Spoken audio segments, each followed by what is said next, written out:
자, 그래서 오늘은 한번 핫도그를 만들어 볼 건데요. 우리가 알고 있는 핫도그는 사실 두 가지잖아요. 왼쪽에 저렇게 빵 안에 소시지를 끼워 먹는 것도 핫도그라고 부르고요. 오른쪽에 있는 저 튀겨서 먹는 녀석도 핫도그라고 부릅니다. 근데 사실 오른쪽에 있는 핫도그 같은 경우에는 원래 이름은 콘도그예요. 안에 속살이 노란 거 보이시죠? 반죽 안에 옥수수가 들어갔기 때문에 콘도그라고 하는데요. 콘도그라고 해도 어차피 알아들을 사람은 없기 때문에 제가 핫도그라고 얘기는 했습니다. 하지만 이 녀석의 진짜 이름은 콘도그라는 거, 저 노란 옥수수 가루를 사용해 주시면 되는데, 저는 예전에 쓰고 남은 수입산 옥수수 가루를 쓰고 있어요. 국내에서도 구하실 수가 있습니다. 그런데 주의하셔야 될 거는 왼쪽에 저 하얀 옥수수 가루는 사실상 옥수수 가루가 아니라 전분이니까 옥수수 가루가 필요하신 분은 오른쪽처럼 노란 걸 구입하시면 될 것 같고요. 옥수수 가루 말고도 밀가루도 당연히 들어갑니다. 그리고 설탕이 꽤 많이 들어가요. 여러분, 핫도그 껍질이 달달하고 마시는 거는 설탕이 많이 들어가서입니다. 추가로 넣어줘야 될 게 베이킹 파우더란 건데요. 요 녀석이 들어가야 빵이 폭신폭신하게 잘 튀겨집니다. 껍질이 폭신폭신하게 나오려면은 꼭 이 베이킹 파우더를 넣어 주셔야 된다. 계란도 들어가가지고 고소한 맛을 더해주고 우유까지 들어가서 촉촉한 맛까지 더해줍니다. 그래서 이것저것을 다 섞어준 다음에 끈적끈적하게 될 때까지 반죽을 만들어 주시면 돼요. 그래서 이 반죽으로는 이렇게 생긴 핫도그를 만들 수 있습니다. 콘도그를요. 그런데 여러분이 알고 계신 거는 이렇게 빵가루가 묻힌 까칠까칠한 녀석도 있잖아요. 이 녀석들은 반죽이 약간 좀 다릅니다. 이 반죽도 역시나 만들 거예요. 요거는 빵 반죽이랑 비슷한데요. 우선은 밀가루가 들어가고 마찬가지로 설탕도 똑같이 들어갑니다. 근데 여기에는 베이킹 파우더 대신에 이스트라는 게 들어가요. 이스트가 뭐냐면 곰팡이의 일종인데요. 이 녀석 같은 경우에는 물과 설탕을 먹으면은 소화를 하면서 가스를 방출합니다. 그 가스가 바로 이산화탄소인데 발효가 된다고 얘기를 하죠. 그 과정을 통해 가지고 나중에 빵이 부풀어 오르는 거예요. 베이킹 파우더도 부풀어 오르지만 이스트도 부풀어 오르는 똑같은 역할을 합니다. 대신에 이스트가 부푸는 역할을 하려면은 발효를 해야 되고요. 베이킹 파우더는 그렇지 않아도 된다는 점. 그래서 이렇게 반죽을 해가지고 2시간 정도 발효를 시키도록 하겠습니다. 자, 그런데 핫도그는 또 다른 종류가 하나 또 있어요. 이게 가장 최근에 나온 것 같은데요. 추러스 반죽을 저렇게 말아가지고 만든 추러스 핫도그라는 게 있더라고요. 그래서 이 녀석도 한번 해볼 겁니다. 추러스를 모르는 분들을 위해서 잠시 설명을 드리자면은, 이 녀석은 반죽을 튀겨가지고 설탕을 묻혀서 초콜릿을 찍어 먹는 스페인의 음식입니다. 저 같은 경우에는 추러스를 롯땡월드에 가가지고 먹었던 게 제가 처음 태어나서 먹었던 추러스인데요. 어렸을 때는 저게 진짜 맛있었는데 나중에 나이가 들고 나서 보니까 여기서 나오는 추러스는 추러스가 아니라 그냥 풀빵 반죽에 설탕을 바른 것이다. 그런 생각이 좀 들었고요. 어찌됐든 간에 추러스 반죽은 이렇게 시판하는 걸 가져와가지고 레시피에 써있는 대로 맞춰서 반죽을 해 놓았습니다. 그리고 마지막으로 우리가 핫도그 하면 뿌려줘야 되는 케찹과 머스타드가 있겠죠. 이 녀석은 얇게 뿌려줘야 아주 정석이고 국룰이기 때문에 통을 지금 바꿔주는 현장입니다. 이제 모든 준비가 다 되었으니까 한번 재료를 튀겨보도록 하자고요. 처음 시작할 거는 가장 근본 기본의 핫도그부터 시작하도록 하겠습니다. 소세지만 넣어서 시작을 하도록 하죠. 야, 소세지 넣을게. 반죽을 요런 컵 같은 데에다가 넣고 하면 훨씬 더 편하게 할 수 있다는데 저는 뭐가 편한지 잘 모르겠어요. 그래서 여러분은 편하신 대로 하시면 될 것 같고요. 튀겨주니까 안에 있는 베이킹 파우더 때문에 뽀송뽀송하게 숑숑숑숑 두툼하게 올라오는 게 보이시죠? 핫도그 같은 경우에는 너무 높은 온도에서 하면 반죽이 덜 익기 때문에 한 140도, 150도 정도에서 튀겨주시는 게 딱 좋고요. 시간이 조금 걸려도 낮은 온도에서 해주시는 게 골든 브라운, 멋진 황갈색이 나오게 할 수 있습니다. 보통 핫도그는 두 가지 파로 나뉘잖아요. 설탕을 묻히는 파와 묻히지 않는 파가 있는데, 개인적으로는 설탕을 안 묻혀 먹습니다. 하지만 라이브 도중에 하도 설탕 파들의 요청이 많아가지고 하나만 묻혀 먹고 나머지는 하나도 안 묻힐 거니까요. 적당한 타협안으로 생각을 해주시면 될 것 같고요. 이런 식으로 케찹과 머스타드를 뿌려가지고 먹는 기본 핫도그 되겠습니다. 안이 어떻게 생겼는지 궁금하실 것 같아가지고 옆을 잘라가지고 속살이 이렇게 돼 있다를 보여드리도록 하겠습니다. 안이 노란 거는 옥수수 가루가 들어가가지고 고소한 맛이 나는 것이 특징인 콘도그입니다. 자, 그리고 유튜버라면 누구나 한 번쯤 먹어봤다는 그 전설의 킬바사를 튀길 건데요. 이 녀석 역시 덕지덕지 반죽을 붙여줘서 튀겨주시면 되겠습니다. 튀김기계 사이즈에 거의 맞먹는 사이즈다 보니까 조금 튀기는데 번거롭기는 했지만 비싼 소세지다 보니까 정성 들여가지고 잘 튀겨보았습니다. 이 변기 커버 안이 그 킬바사 소세지를 맛있게 먹을 수 있도록 황금색이 날도록 튀겨줬고요. 한쪽은 케첩, 한쪽은 머스타드 뿌려가지고 놔두도록 하겠습니다. 그 사이에 작년에 핫했던 음식 있죠? 소떡을 한번 튀겨보기로 했어요. 모양은 조금 울퉁불퉁해가지고 못생겼는데 뭐 맛만 좋으면 그만이지 않겠습니까? 튀겨주는 중간에 치즈와 떡을 넣은 치떡입니다. 사실 저거 나중에 튀겨놓고 보니까 그다지 맛이 없었어요. 역시 핫도그는 뭐다? 소세지다. 경단처럼 튀겨진 요 녀석이 나왔고요. 그 다음에 이렇게 동그랗게 들어가는 건 뭐냐? 저건 계란튀김이에요. 저랑 나이대가 비슷해야 알 수 있는 그런 음식이지 않을까 싶어요. 요새는 많이 안 팔더라고요. 근데 제가 어렸을 때는 저렇게 동그랗게 돼 있는 삶은 계란을 이용해가지고 만든 계란 핫도그도 있었거든요. 어릴 때는 왜 먹나 했는데 요즘은 없어가지고 제가 만들어 먹습니다. 그리고 소세지가 큰 것도 있지만 작은 것들이 있어요. 그래서 작은 것들을 위한 핫도그를 만들어 보는 시간이고요. 요 조그마한 핫도그 같은 경우에는 많은 인기가 있는 녀석이고 어찌됐든 간에 한 입에 들어가기 때문에 편하게 먹을 수 있다는 장점이 있죠. 하나만 하면 섭섭하기 때문에 5개 정도 튀겨주었고요. 그 사이에 계란 핫도그가 볼록 완성이 되었네요. 꺼내주도록 합시다. 자, 이제 아까 만들어 놓은 빵 반죽, 그 명땡 핫도그 그 반죽도 한번 사용해 봐야 되겠어요. 요거를 가져올 건데요. 만들어 놓고 2시간이 지나가지고 발효가 됐기 때문에 이렇게 끈적끈적하게 찍찍 실 늘어나듯이 늘어나는 상황입니다. 요 녀석을 아주 찰진 반죽이 되었으니까 핫도그에 돌돌돌돌 감아가지고 말아주신 다음에 겉부분이 또 이제 바삭바삭하면 훨씬 더 식감이 좋잖아요. 빵가루를 묻혀가지고 튀겨주시면 되겠습니다. 여러분들이 최근에 가장 많이 먹는 핫도그 스타일이라고 할 수 있겠죠. 이번에는 빵가루가 아니라 감자튀김을 붙여줄 거예요. 옛날에는 못생긴 핫도그, 뭐 만드기 핫도그 이런 게 많았는데 저는 그냥 감자 핫도그라고 얘기를 하겠습니다. 이런 식으로 영롱한 색깔이 날 때까지 튀겨주시면 되고요. 빵빵하게 나온 핫도그네요. 감자튀김 같은 경우에는 대부분이 어딜 가는지 모르겠지만 반죽이 조금 덜 찐득여서 그런가 해서 이번엔 옥수수 반죽에다가 팝콘 치킨을 뭉쳐보았습니다. 훨씬 더 잘 달라붙긴 하는데 지나치게 달 달라붙다 보니까 치킨을 너무 많이 붙여가지고 이게 핫도그인지 도깨비 방망인지 뭔지 모르게 튀겨졌어요. 어찌됐든 간에 감자튀김이나 치킨이나 전부 다 맛있는 거 아니겠습니까? 그래서 이렇게 도깨비 방망이 핫도그도 완성을 해보았습니다. 자, 이번에는 아까 추러스 반죽 만들어 놓은 거 있죠? 이 녀석으로 추러스 핫도그를 만들었어요. 구할 수 있는 가장 긴 소세지를 골라가지고 추러스 반죽을 둘둘 말아가지고 튀겨보았습니다. 튀기고 나니까 그럴듯해 보여요. 추러스 튀김은 매우 성공한 케이스다. 이 핫도그 가게에서 유명한 것 중에 이제 치즈 핫도그가 있지 않겠습니까? 저는 이제 치즈를 통째로 넣어가지고 한번 튀겨보았습니다. 벌써부터 군침 도는 소리가 들리네요. 그리고 아래쪽에는 이미 치즈가 터져가지고 막 튀어나오려고 하는 저게 보이실 것 같아요. 자, 이런 식으로 치즈도 완성이 됐고요. 그 다음에는 통 베이컨입니다. 집에 통 베이컨이 남은 게 있길래 이 녀석도 한번 튀겨보았는데요. 이걸 튀기는 과정 중에 보니까 이게 무슨 공룡 고기인지 핫도그인지 모를 정도로 됐습니다. 하지만 베이컨이니까요. 안 튀겨도 맛있으니까 튀기면 더 맛있겠죠. 마지막으로 끔찍한 혼종을 가져왔습니다. 이것은 스니커즈인데요. 맞아요. 초콜릿 바입니다. 근데 제가 만들어낸 게 아니고요. 인스타나 외국 사이트 같은 데에 마구 돌아다니고 있더라고요. 초콜릿 바들을 모아가지고 튀긴 초콜릿 바 핫도그랍니다. 세상에. 외국 감성을 한번 느껴보고자 만들어 보았는데 중간에 터져가지고 초콜릿이 난장판이 될까봐 조금 걱정을 했어요. 조심스럽게 튀겼습니다. 자, 이제 잘라볼 시간이죠. 처음은 이것부터 해야 되겠다 싶어가지고 가져왔습니다. 여러분이 인트로에서 보셨던 바로 그 녹진한 치즈 핫도그 되겠습니다. 정말 저 찐득찐득한 치즈 느낌이 너무 좋았고요. 밑에 부분을 살짝 꾹꾹꾹꾹 눌러주면은 치즈가 막 넘칠 듯이 넘실넘실 거리는 저 모습이 마치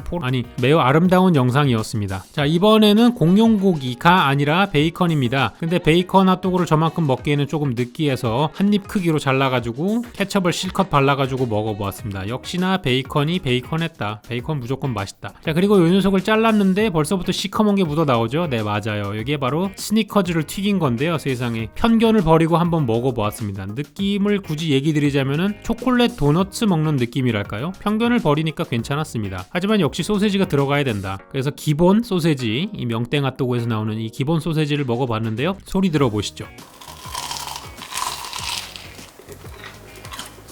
자, 그 다음은 감자 핫도그입니다. 자르는 도중에 밑으로 굴러 떨어졌지만 다시 가져왔어요. 감자는 소중하니까. 그리고 감자 튀김이 더 맛있었다는 건 약간 함정이긴 한데 옆에 있는 감자를 뜯어가지고 케찹에 찍어 먹는 느낌이 훨씬 더 맛있었습니다. 자, 그 다음은 도깨비 방망이 핫도그인데요. 이 녀석 역시 머스타드와 케찹을 찍어가지고 핫도그를 먹기보다는 옆에 있는 치킨을 뜯어가지고 먹는데 바빴다. 그 다음은 계란 핫도그인데 요거는 애초에 마트에서 파는 반숙란을 가지고 만들었습니다. 그러다 보니까 속이 아주 촉촉하게 익어진 상황이고 예전에 제가 사 먹었던 것처럼 푸르딩딩하지 않아서 좋네요. 자, 요건 추러스 핫도그를 만들었는데 제가 만든 건 추러스 핫도그인데 나온 거는 어묵이네요. 다시 옷을 입혀져가지고 잘랐습니다. 마지막으로 킬바사를 잘라볼 건데요. 안에 치즈가 있는 킬바사 새로 나온 거라서 그런지 조금 많이 느끼했어요. 오늘은 이렇게 여러가지 핫도그를 많이 만들어 봤는데요. 제가 가장 맛이 좋았던 거는 가장 기본적인 옥수수 반죽을 이용해서 만들었던 어린 시절 추억이 담긴 그 핫도그였습니다. 오늘 만드는 핫도그를 보시고 혹시라도 집에서 한번 만들어 보겠다 하시는 분들은 별로 추천을 드리지 않습니다. 왜냐하면 제가 이 핫도그를 튀기느라 기름 냄새가 온 집안에 진동을 해가지고 문을 열어놓고 잠을 자는 바람에 감기가 걸려가지고 지금 목이 마탱이가 갔거든요. 그러니까 차라리 핫도그 재료를 사시러 가신 김에 그냥 핫도그를 사 드시고 오늘도 즐겁고 행복한 하루 지내시기 바랍니다. 고맙습니다.